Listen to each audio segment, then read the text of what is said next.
We have Alex Lightman with us, and he is just truly, of our era, perhaps one of the most prolific entrepreneurs, I think, to walk this planet. I can say that honestly because I have known Alex for several decades and I have witnessed firsthand his abilities.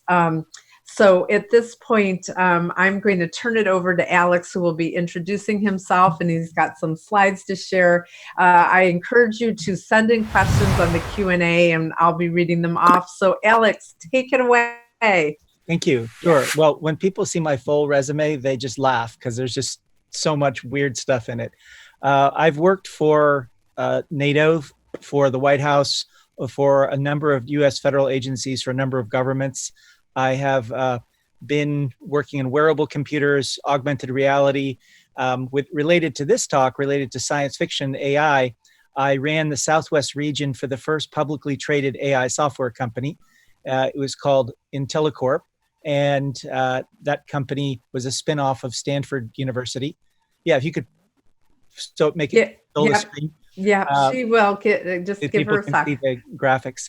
And I also have done perhaps 100 science fiction projects for Hollywood, including, I think, something like 49 3D projects. So Spawn, Xena, Fifth Element, Zorro, Blade, Titanic.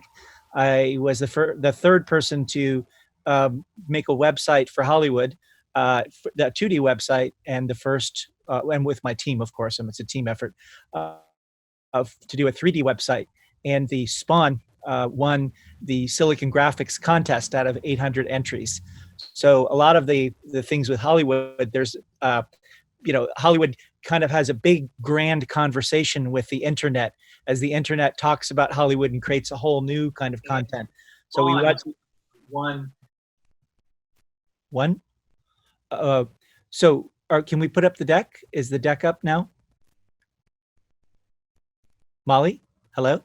And yes, Alex, the deck is up. Robin is going to make it into she's going to activate the slideshow so it starts playing. It's an outline view. So Robin, if you could activate it so it's just like any other PowerPoint. Presenter view. Yeah. Tap view and then presenter. Yes, it's coming. Maybe tell us a little bit more about yourself while Robin gets. Okay, sure. So I'm a big fan of science fiction, and I wrote a book that I haven't published called The Future Engine: How Science Fiction Catalyzes Technology and Transforms Society. It's my observation that most of the big innovations that become very, very popular, I'm not talking about things that scientists use in labs that people wouldn't even know the name of, but the popular things, most of them appeared in science fiction, particularly movies and television shows. And now there's this kind of no real distinction when you have properties like the Marvel Universe and Star Wars owned by Disney. So you have the comic books, the models, the games, the mobile games, all there. And I've been involved in the basically very, very small games that can be downloaded very, very quickly. We pioneered that at my company, Internet Hollyworlds. And I just see that I have a certain amount of time for my talk. Is there any way we could start the talk? Because I'll run out of the time for the talk. Alex, we're just we are just getting your slideshow up for you because we didn't originally plan on us showing it. So give Robin one more sec. She's starting it again. And if you want to just go ahead and tell us just a little bit more about, we'll give you more time, so don't worry. Tell us a little bit more about your background, because it is fascinating. And the audience, they haven't left. They're excited to hear about it. Okay, well, it's a little embarrassing to keep talking about myself instead of the talk. Well, you're doing great. Okay, I went to MIT and Harvard. I originally started as a biomechanical engineer because I was very interested in augmenting myself and upgrading my eyes and arms and legs. And I find it amusing. I guess I can say this. I'll talk about Elon Musk's Twitter account. So Elon Musk's Twitter account shows Deus Ex, and Deus Ex, the version of the game. There are 3 versions of the game, but the one that he's showing was one of the first games to let you upgrade your arms and your legs, and you could run around the game with a laser sword that was kind of like a lightsaber, bonking people and killing them with one hit. And of course, Deus Ex, it comes from Deus ex machina, God out of the machine. And so it just shows that Elon Musk's head right now is in this excitement and fear about the possibilities of this. So the title of the talk, looks like we're starting, is Yes. Hollywood and AI. What you see is what you get. And also it came from Hollywood. Well, no, I'm not. Go back, please. Go back a slide. So yeah, we're going to the overview. So this is the table of contents. And then go to the next slide, the overview. So basically, for almost a century, at least since Metropolis, movie makers have predicted and shaped, and I mean as in self-fulfilling prophecy, or what I call blueprint prophecy, the development of AI. And right now, this year, 2020, is a perfect storm of technologies and trends, because Hollywood's been showing AI and saying, oh, look at this thing that's cool over here. It's cool over here. It's not real, though. It's just movie making magic. But now we're going to see that AI is going to shape Hollywood and movie making, and in a big way, because Hollywood actors can get COVID-19, and they can get sick and they can die, and studios can get sued. But virtual actors or vactors or synthespians, AIs, won't get sick because they can't get infected with COVID, so they'll be on the screen more. Next slide. So we have some amazing images of AI from Hollywood. I'm sorry, Dave. I'm afraid I can't do that. That's from 2001, as we'll talk about. Next slide. And so there's this idea, first you imagine, then you create. That works a lot. That's a part of the secret. And so Hollywood had the secret before the secret was the secret. And it was the beginning of all kinds of things, including mobile phones and space travel and even AI itself. And Hollywood is a huge source of inspiration for scientists and engineers, and even a lot of politicians. I know for a fact that Barack Obama liked science fiction, because I was told this when I worked for the Obama White House. Next slide. And so let's look back at Metropolis by Fritz Lang. It had amazing visuals for its time. I mean, it was just incredible. It's well worth seeing. If you haven't seen it, go see it, and then just think, could you have done that? Could you have had that imagination? And also a robot becoming human? I mean, I just saw the conclusion, as many of you did, I'm sure, of Westworld last night. And you saw what happened to poor Dolores. I won't give away spoilers in it, but where do you think they got this idea of the robot becoming human and then changing all the things? This is, everybody owes a debt to Fritz Lang's Metropolis. And it gave into this idea of very advanced machinery, these very, very tall buildings, though New York did have some initial skyscrapers at the time, like the Flatiron Building. I guess you could call that a skyscraper. And it changed everybody's view of the cities that we would live in at the future. And it put forth scenarios around human and machine interactions, and it inspired and molded the attitude of human towards real and imaginary creations of AI. Next slide. Also, we look at the Hitchhiker's Guide to the Galaxy, which wasn't the most popular movie in the world, but it was deeply influential. And Douglas Adams, who lived in Islington in London, not far from where I used to do it. I used to live, and he foresaw the iPad. And also, Hitchhiker's Guide to the Galaxy saw something that was very much like Wikipedia, and also the mobile web. But the mobile web and the Hitchhiker's Guide to the Galaxy worked across galaxies, and therefore it should have incurred massive roaming charges. So, and they're flying around in the heart of the galaxy, which is a stolen ship anyway. So they basically didn't have to pay the roaming fees. Next slide. And then we also have real robots that are coming out. So we see later Frank and the Robot, the movie. Well, there's Romeo, 140 centimeter tall humanoid robot designed to assist elderly people and those who are losing their autonomy. And as our societies are aging around the world, you're going to potentially, if you live, let's say, past 100, you're going to be spending more time with humanoid robots than you will with other human beings, given how the world is going. And he can open doors, climb stairs, to reach objects on the table. If any of you are also fans of the Borderlands series, you know that the robot Claptrap can't climb stairs. It's a big running joke in the series.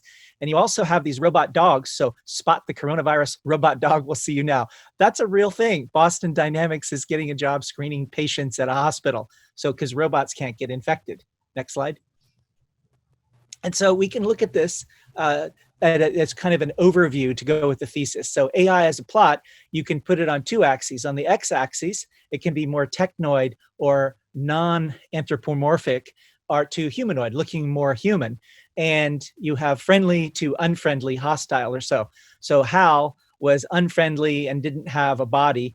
You have Kit, the night rider, and of course that car. I mean, if you wonder where do people get the idea of cars that are going to talk to you and self-driving cars and things, a lot of that came from Kit. People saw Kit as kids. You know, they were in high school and they thought, wow, when I grow up and I have money and I sell my company, I want to make a Kit. And that's kind of what Elon Musk is doing. I mean, I've talked to Elon Musk face to face about it, and he told me that he's completely motivated by science fiction. If we have time, I'll tell you which specific books he is. And then there's David from Steven Spielberg's AI. And then there's Red Queen of Resident Evil. Now, if you saw that movie, even though that was 18 years ago, you can probably remember her accent and how chilling, even though she's only on screen for a few seconds.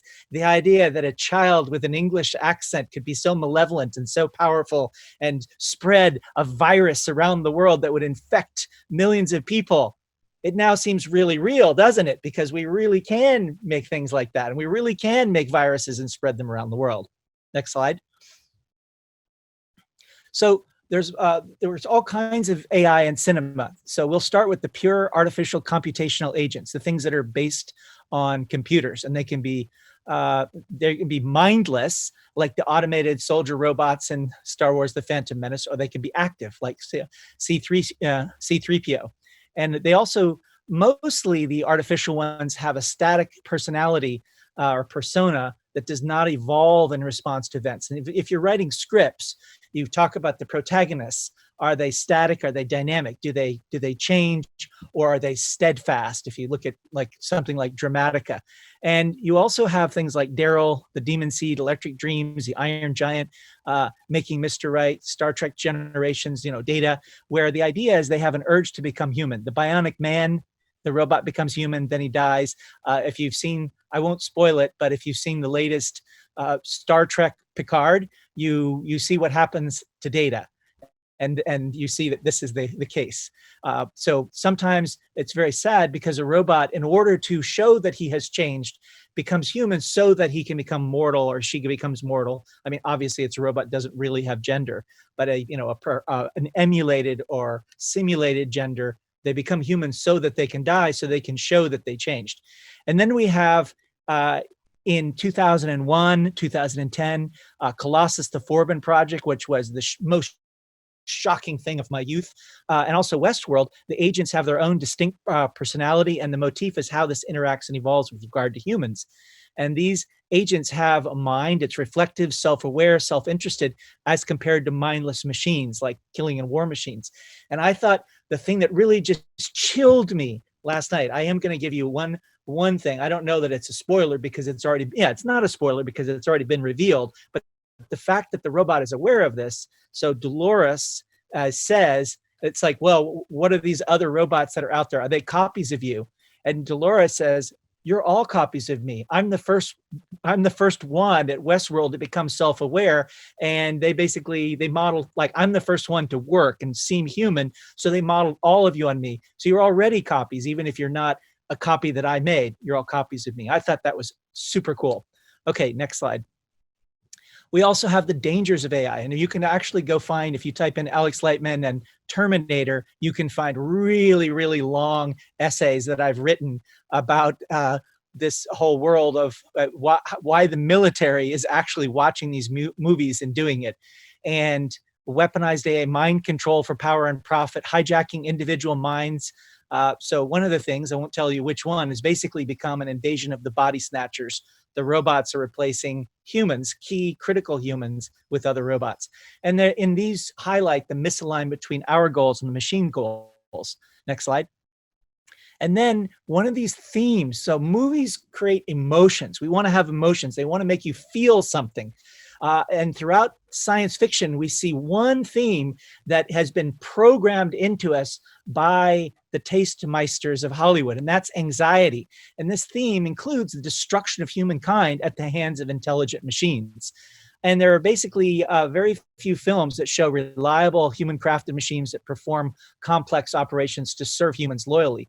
Instead, most films portray artificial intelligence as dangerous because of the capabilities to work against humanity, and the robots have their own self-serving agendas. Next slide. And a lot of these mentalities of the robots are basically deviant behaviors. So you take the DSM-5 and all the things that can go wrong with the human mind. I've heard that at any given point, 19% of humans are mentally ill, or that statistic is related. At one point in New York State, 19% of people had spent time in a mental health facility of some kind. So they evoke this, can be it's explained because these machines have deviant behaviors. So we know that humans can be normal, but go crazy and become even criminally insane or violent. And so we're saying, well, if they're based on us, if their reasoning is based on us, then they could go crazy too. And so this is a way that we may be programming these computers with pathologies, because it's the overall thesis of this talk that the AI in the future will be very, very predictable and familiar to us, because it will come consciously or unconsciously, because all the people programming this and teaching it will be teaching it things that they see in the movies. Next slide. And we do have good news, though. It's not all, oh, can you go back a slide to the education slide? Some of the good news, though, that digital assistants and robots were part of education. And today we see Siri and Google and other AI assistants that are part of this and are a big source of knowledge. So you see the upper right, the meaning of life, no problemo. Do you want the Siri or the Alexa version? And right now, half of the children in the world and most of the developing world is on lockdown, and the kids are in quarantine. And well, then they basically could just as easily be getting their lessons from AIs, because once you take them and have distance learning, and especially since you have now this massive debate, because there's an article about why homeschooling should be banished, that may happen. So we may end up with this, just like we are having a massive push towards video conferences like this one and meetings, we may also have it for education. Next slide. And supercomputers are a huge part of this. Of course, we were just talking about HAL earlier. I'm going to skip going through all these movies in the interest of time. Next slide. And also fembots, this idea of who is the woman? What does it mean for a computer or an AI to be female? Siri, are you her? This thesis basically looks at science fiction films as they look at this. And Apple's response, the comparison being made to the personal assistant Siri and the operating system Samantha. And go back, please. And so you also have Jexy. If you haven't seen Jexy, I highly recommend it. It's very funny. It's pretty crude humor. If you like crude humor, you'll probably like Jexy. And it's how a computer can help and go crazy. It's sort of like my super powered ex-girlfriend, only with a crazy AI. And you had the fembots and Austin Powers, and with their machine gun breasts. And of course, my favorite, also friend on Facebook, the real life person, Blade Runner, who is an image of the cyborg culture's fear and love and confusion. And you probably know by now that the MacGuffin, the thing that had everybody chasing everything in the Blade Runner 2049, is that it was only Harrison Ford's character Deckard and Rachel who were able to have a human cyborg child, human cyborg offspring, and people wanted that knowledge to make that so something that was both, that blurred the lines. A big part of Hollywood is about blurring the lines between what's human. And Ex Machina, of course, you see her assembled into someone who's more and more a woman over time throughout the movie, which was kind of shocking. But then in the end, she turns out to be very much a calculating robot. Next slide. So one of the things I'd like to make you aware of is Robert Fisher. So he looked at movies that had artificial intelligence in them, and of 83 films, 46 depicted artificial intelligence application as mindless, mainly because they are killing machines. And I point out here the robotic clones in Future World. Future World is the sequel to Westworld, and also it's the basis for the next season of Westworld, which I'm expecting to come out in 2 years, because it was 2 years between the last 2 seasons. And then the other 37 movies, so a minority, are playful and fascinating, and they, as I just said, blur the lines between human beings and intelligent machines. But also there's something to fear. So both the mindful and the mindless forms of artificial intelligence are basically something you have to be aware of. And so part of the reason we have anxiety about AI is not that the computers have given us reason to, but because the majority of films about AI have given this anxiety. I hope this will help some people to sleep better at night if they're fearing AI like Elon Musk is. Next slide.